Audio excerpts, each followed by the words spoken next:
morning. Let me invite you to turn with me in your Bibles this morning to the book of Deuteronomy in the Old Testament. Deuteronomy chapter 24 is where we're going to be. It's great to see you this morning. I'm grateful to be anywhere this morning. Gwen's out of town for the weekend. So if things aren't matching, you'll know why. She's up, she's got grandbaby. I want to say duty, but it's not a duty for her, it's a party. So yeah, if you're grandparents, you know what I'm talking about, don't you? It's a party. I did learn something this weekend, very important lesson. I don't know if y'all know this or not, but you know those little takeout trays you get from restaurants when you get leftovers and you're going to take them home, eat them later? Did you know that not all of those things are microwavable?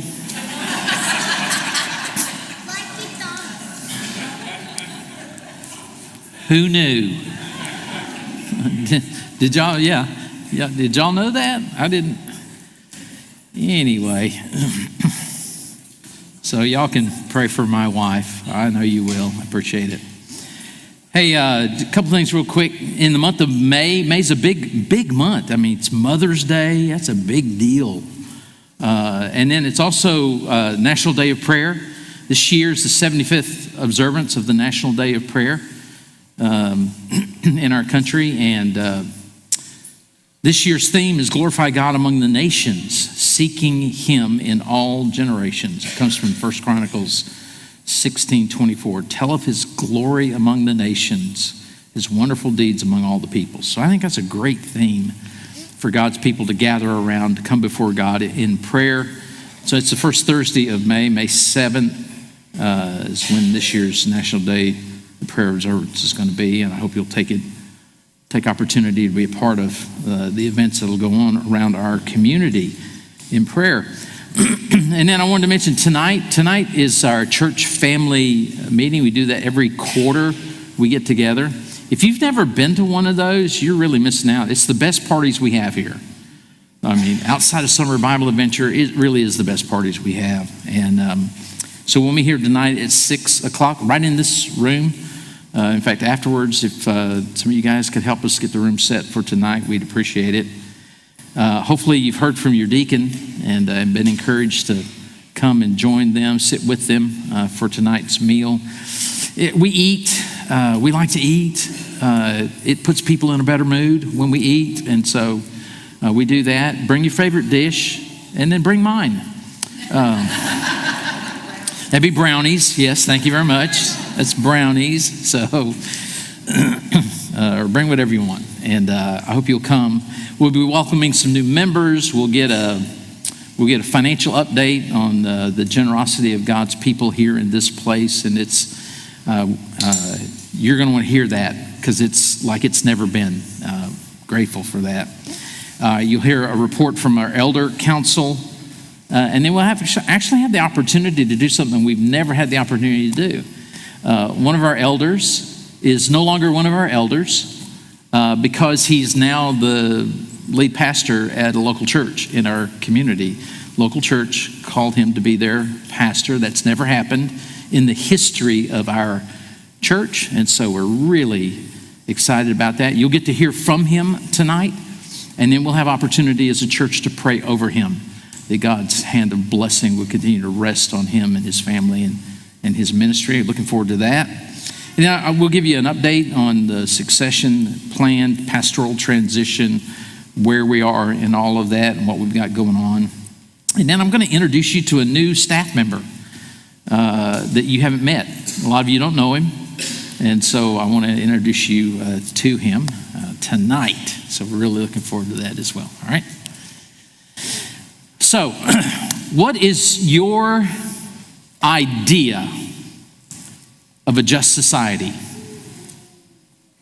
If you had the opportunity or the responsibility of shaping a society that was going to be just, what would that look like? You know, I think everybody has an idea about what that would look like, even if we don't really consciously think about it. Typically, when is the only time we think about a just society? Well, it's when we see something that's not just. We go, oh yeah, that's that. We shouldn't be doing that. And so that's when it ends up coming to mind. And it's clear that in our country today, there are competing views of what a just society should be. It's clear that there are competing views. One view sees a just society as one that ensures fairness in both opportunity and outcomes by addressing what is perceived to be inequalities in society, focusing on protecting the most vulnerable among us in society. Another view sees it as one that protects freedom while enforcing laws fairly, allowing individuals to succeed or fail based on their own choices, right? And so when you hear like a brief summary of the competing views, you hear similarities in them, but a lot of foundational differences. The thing is, these views become really important because how we view a just society has an impact on all the things that impact us every day. They impact the role of government in our country. These views impact our economic system, how we approach criminal justice and property rights and healthcare and education. So they have a huge impact on what's going on and the things that we have to deal with on a daily basis. The reason I bring this up for us today is that just societies don't just happen. They don't happen by chance. They're made. And they're made, at least in part, by the way we choose to treat the people around us. And the beautiful thing about that is God didn't leave us in the dark. He lets us know what that actually can look like, even in a broken world like ours.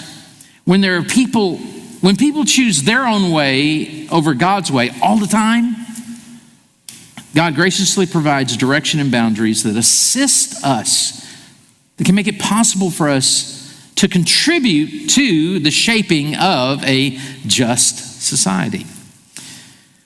We've just gone through the Easter season where we focused on the historical reality of the resurrection of Jesus. But here's the thing about that. We can actually say we believe in the resurrection of Jesus, but if that historical reality doesn't actually make a difference in the way we're living our lives every day, we probably need to ask ourselves, do we really believe it? If it's not making a difference in my life, do I really believe it? It's one thing, we can say it, we can sing about it, we can put banners and posters up, declaring it. But if we're not living it, it's probably true that we don't really believe it. So what if today the clearest evidence of your relationship with Jesus is not what you say you believe about him, but how you actually treat the people around you? Unless you live in a Christian bubble, and even there, you're going to encounter people who don't know Jesus. They don't have a relationship with him. And you're going to encounter those kind of people on a regular basis. They don't know who he is. Maybe they don't even know what he's done for them. But here's the deal. They know you and they see you. And you are their window into the life of Jesus, the sacrifice of Jesus. You'll have an impact on how they think about God. And you'll actually have an impact on how they think about a just society. So here's my encouragement for us today. Make a just society with grace. Grace. Grace. What is that? Grace is another word. Today we don't talk a lot about grace. We talk about gifts. That's what grace is. Grace is a gift. So let God's grace towards you in Jesus, what he has done for you by standing in your place and receiving the judgment of God on your sin, let what he is doing in you now by giving you his life and making it possible for you to live the kind of life that you were created for, a life that's capable of enjoying a relationship with God. Let that shape how you treat the people around you. Worship God, acknowledge God, not just with your words, the things you say, but actually how you live your life. See, this is the task that Moses was given as he wraps up his time with God's people. He's getting them ready to step into the land that God had promised to give them. And Moses has been a great leader. He's not been a perfect leader, but he's been a good one. And as he gets ready to step off the stage, he's encouraging them to do a couple things. He's encouraging them, don't make the same mistakes previous generations made. Don't go down that path. And, oh, by the way, be different than the people you're going to encounter on a daily basis. You got to be different than the people around you. And he knows this. Remembering what God has done for them, that's going to be the key to doing those two things, especially when it comes to making a just society. Because they were going to experience a way of life they had never experienced before. These guys had been living the RV life for 40 years, right? No community, no home. Moving all the time. And now they're going into a land. They're going to be able to build a home. They're going to be able to develop communities and institutions and structures that's going to help support the mission that God had given them of being an example to the nations and a blessing to them. And what we're going to find in these chapters this morning in the book of Deuteronomy is that God cares deeply about how his people treat others. He cares deeply about that because he knows that's how they see his heart. It's how they know what God's design for life was from the beginning. So how are we supposed to treat others? Well, in Deuteronomy 24 and 25, Moses encourages us, hold marriage first in high regard. Hold it in high regard. And that really shouldn't come as a shock to us. When Moses thinks about the instructions that are most important to pass along to the next one, then he actually starts with marriage.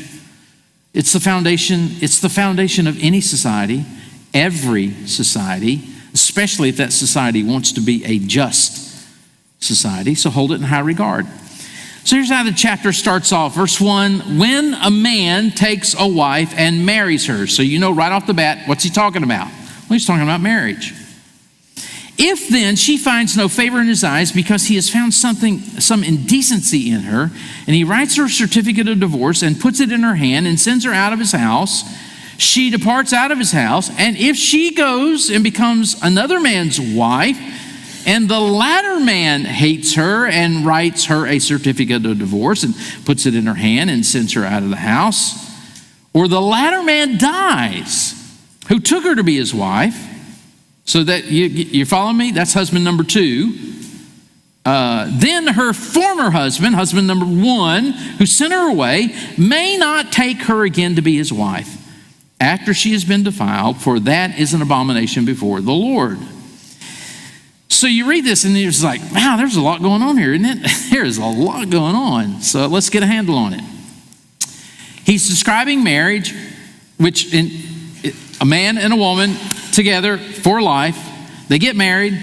And after they get married, the man discovers something and doesn't really tell us exactly what it is that causes the relationship to go sour. It's kind of a little nebulous. It may refer to some kind of prior immoral act, but we don't really know exactly what he's talking about here. But anyway, he gets to the place where he's like, I don't want to be in this marriage anymore. So what's he supposed to do? He's supposed to give her a certificate of divorce papers. So then she goes off, she gets married to another guy, and the same thing happens again. What's the second guy supposed to do? Well, Moses says he's supposed to give her the divorce certificate, papers of divorce. What's not supposed to happen? Well, the first husband is not supposed to go back and and marry the wife that he divorced and sent away, and who got married to somebody else, and then now she's single again. That's not the way that's supposed to happen. So what he's trying to do is to ensure that they don't diminish and belittle the institution of marriage. This is not about wife swapping here or, just cycling them through. That would be diminishing. That would be not holding marriage in high regard. So what's behind these instructions? Well, a couple of truths. First, marriage was God's idea. Marriage is God's idea. He created it. When God created Adam and Eve, male and female, he created them, and he presents Eve to Adam, and he sees her, and she says, "This is last is bone of my bones and flesh of my flesh. She shall be called woman because she was taken out of man." And then God says, okay, here's the deal. A man shall leave his father and his mother and hold fast to his wife, and they shall become one flesh. So marriage was God's idea. That's the foundation of what Moses is talking about here in Deuteronomy 24. Second, God's not a fan of us distorting, tinkering with, messing around with his design for marriage. Don't change it. Don't distort it. Don't belittle it. You can read the prophet Malachi. Malachi says God's not a fan of divorce. The third truth that kind of undermines or undergirds this teaching that Moses is passing along to this new generation is that divorce was permitted. It is permitted, but it's not preferred. Jesus said it like this in Matthew 19. They're no longer two but one flesh. What therefore God has joined together, let no man separate. I've heard that in a wedding ceremony before. Yeah, it happens all the time, right? So the religious leaders asked Jesus, well, Jesus, then why did Moses command to give her a certificate of divorce and send her away? And Jesus said to them, because of your hardness of heart, Moses allowed you to divorce your wives. But from the beginning, it was not so. So it's permitted, but not preferred. So the whole point of all of this is that the foundation for a just society is you hold marriage in high regard. Don't be tinkering around with it. And listen to the next piece of advice, verse 5. Look at this one. When a man is newly married, he shall not go out with an army or be liable for any other public duty. He shall be free at home 1 year to be happy with his wife, whom he has taken. Wow. Let's go to Camp Lejeune. And let's tell all our young Marines, hey, did you just get married? That's great. Take the next year off. That's not going to happen, is it? Yeah, no, that's not going to happen. Not in our society. But here's the deal. Here's what I would encourage every young couple who's entering into the covenant relationship of marriage, especially at the very beginning of that relationship. You know what you need to do? You need to focus on your marriage. Focus on your marriage.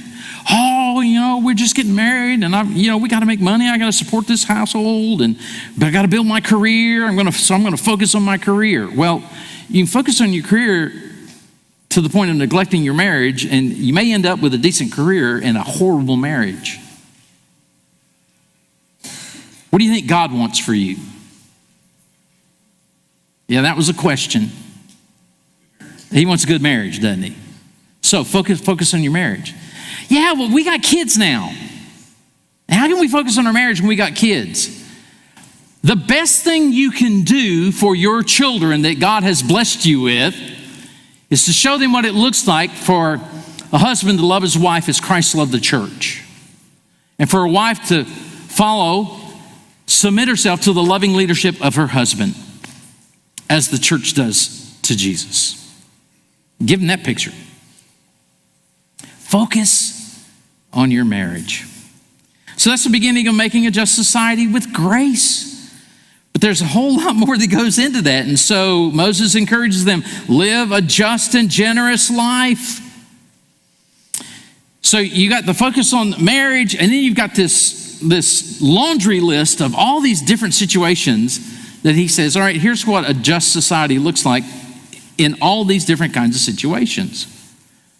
How are God's people supposed to treat others? Well, he says God's people were encouraged to protect a person's opportunity to make a living,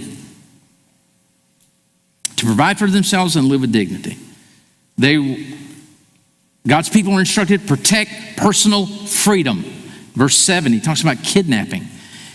In that culture, kidnapping was actually a capital offense. If you kidnap somebody, you would forfeit your life. There were clear instructions regarding health care in verse 8 and 9. A just society has an idea about how health care is supposed to be practiced. And here's where you find the first encouragement to remember. Verse 9, remember what the Lord your God did to Miriam. We have to go back and read on the journey. Miriam and Aaron, relatives of Moses, they started criticizing Moses publicly. He's a horrible leader. We don't think he has the ability to lead this people. Maybe we should do it. And God says, well, I'm going to settle this right now. And so God shows up and says, well, here's the deal. Moses has been faithful. He's been faithful.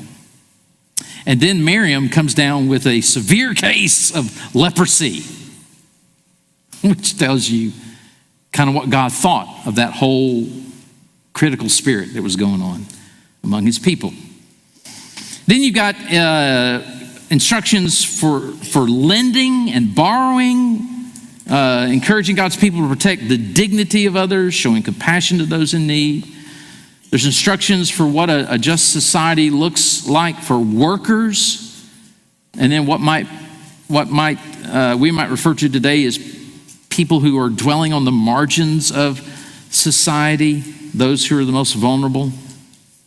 And then this is where you find the next encouragement to remember. In verse 27 of Deuteronomy chapter 24, Moses tells them, you shall not pervert the justice due to the sojourner or to the fatherless, or take a widow's garment in pledge. But you shall remember that you were a slave in Egypt, and the Lord your God redeemed you from there. Therefore I command you to do this. In other words, hey, the things I'm telling you to do, the reason you need to do them is because of what I did for you. Remember the grace that I extended to you, and then let that shape how you treat other people. Remember what God has done for you in your past.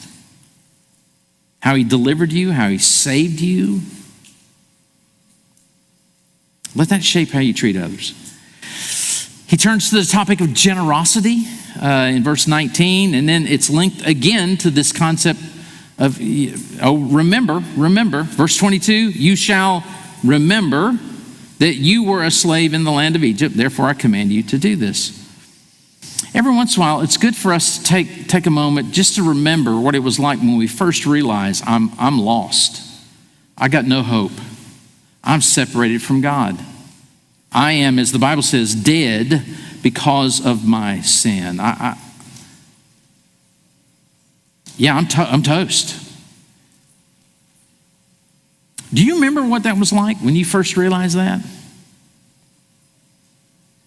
I think a lot of us, we don't think about that.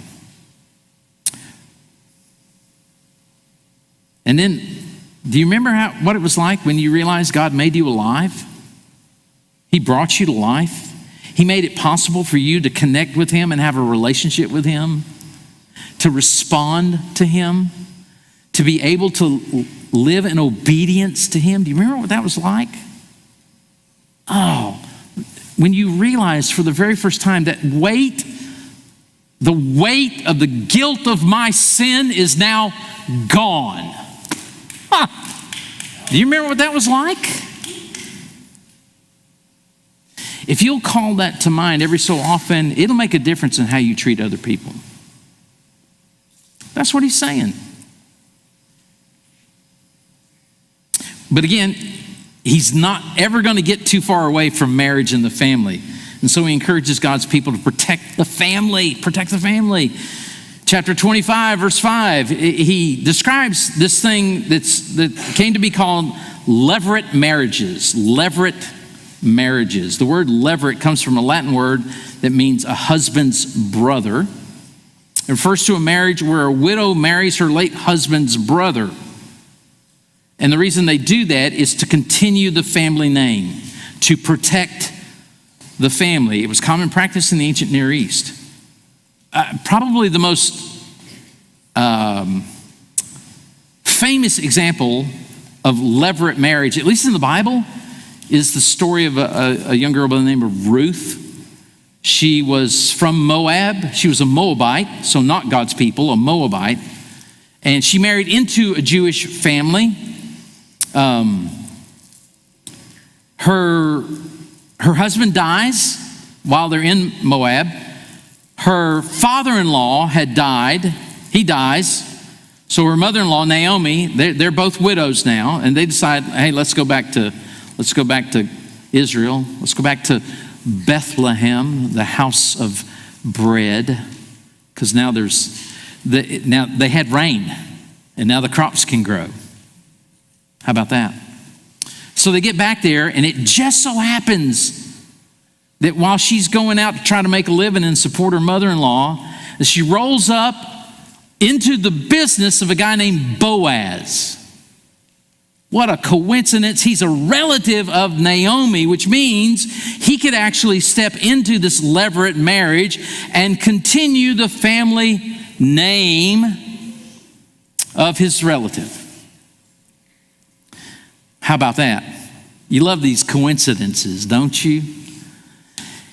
But there was a complication, and the complication was when Ruth and Boaz finally said, "Hey, what do you think?" And Boaz like, "Absolutely."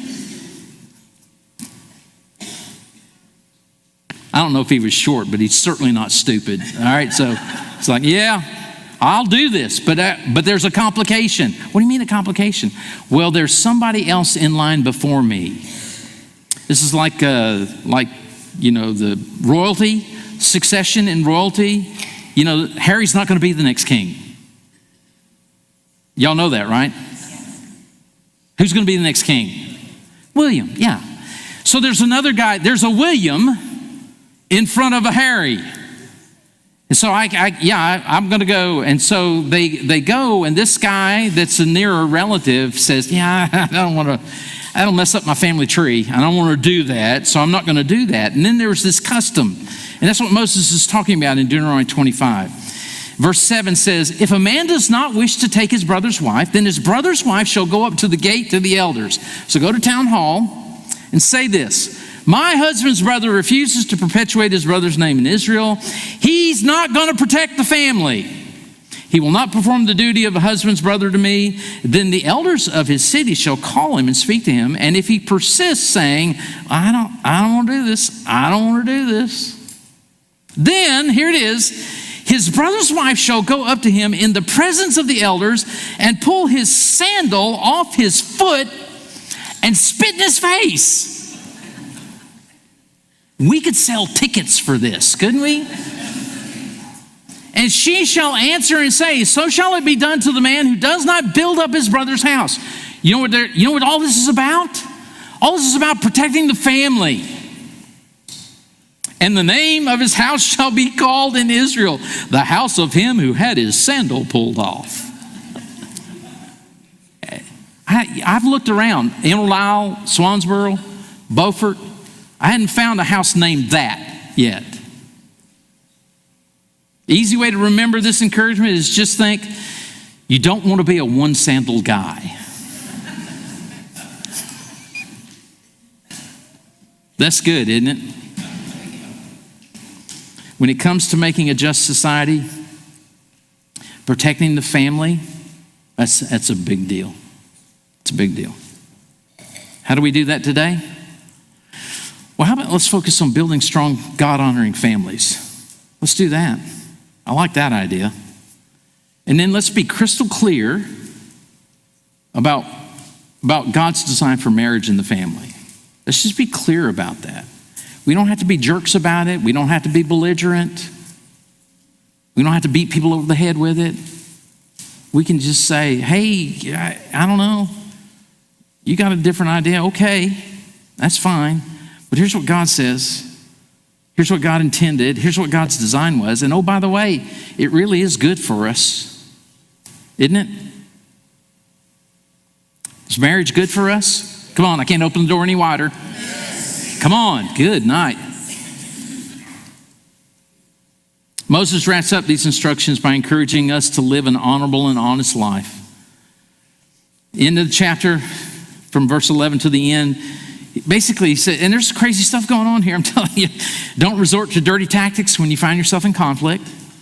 Don't employ a double standard in your business dealings, because God really hates that. And then the chapter ends with the last encouragement to remember, verse 17. Remember what Amalek did to you. What did Amalek do? Well, you got to go back and read. On the journeys, Amalek, they didn't want Israel passing through their land, but they wouldn't come at them head on. They wouldn't do that.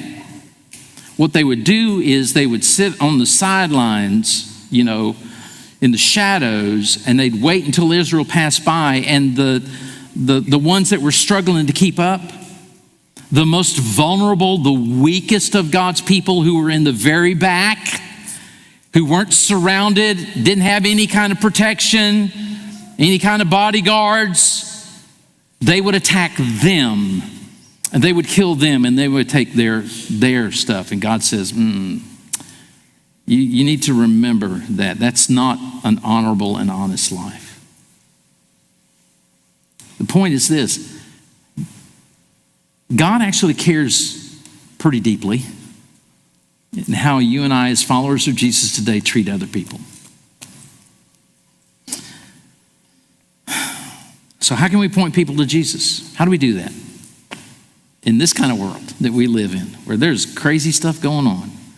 Well, how about we start by letting God's grace towards us in Jesus shape how we treat other people, how we lean into compassion and integrity, faithfulness and generosity. Because here's the deal, you and I, we spend a lot of time complaining about how unjust society is and how messed up society is. Here's an idea. How about instead of wasting so much energy and effort on complaining about how bad it is, and pour that energy and effort into making it something different? We could do that. So here's my one thing for you this week. I want to encourage you to recall a time in your life when somebody treated you with compassion, when somebody treated you with integrity and generosity.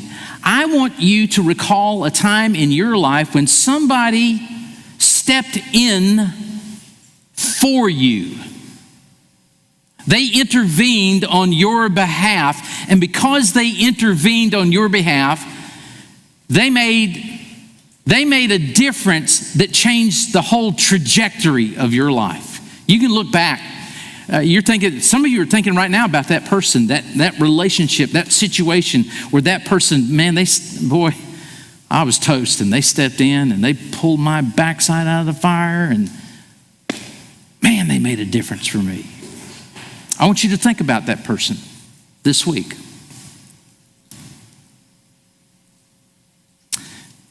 And then I want to encourage you to go be that person. Because that's exactly what Jesus did for you. He stepped in your place. He raised you up, brought you out, delivered you from the domain of darkness that is ruled by our adversary, the accuser of the brethren, and he placed you into his wonderful light, his truth. Let his grace make a difference in how you treat other people. Today, we're going to take the opportunity to remember Jesus, the one who stepped in and changed the trajectory of our lives. And the way we do that, we call it communion here. Communion for us is just an opportunity to take a minute or two.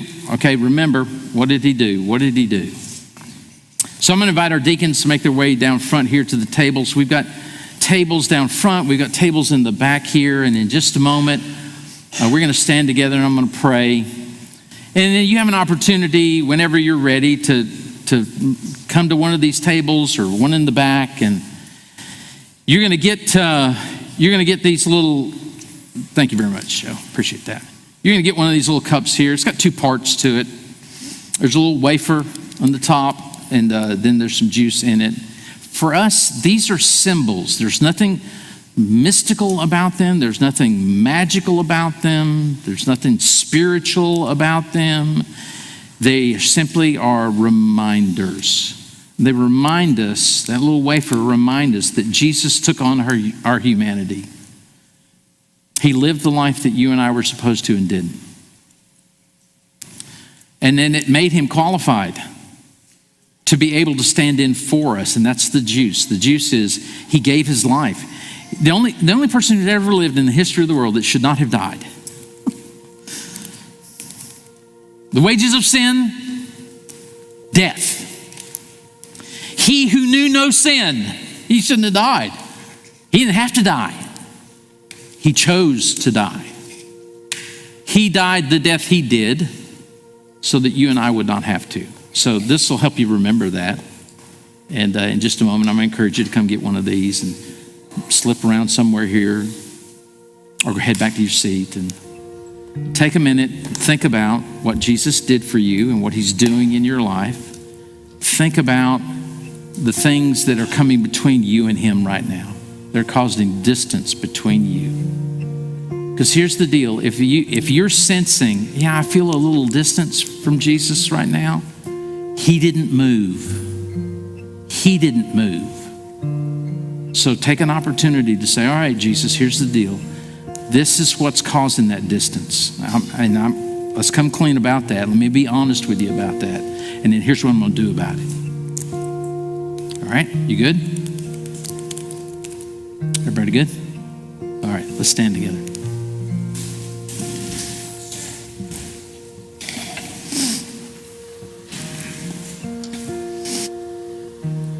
Father, we want to acknowledge that we understand today that you are a God who is gracious. So gracious to us. And we would confess to you, Lord, that too often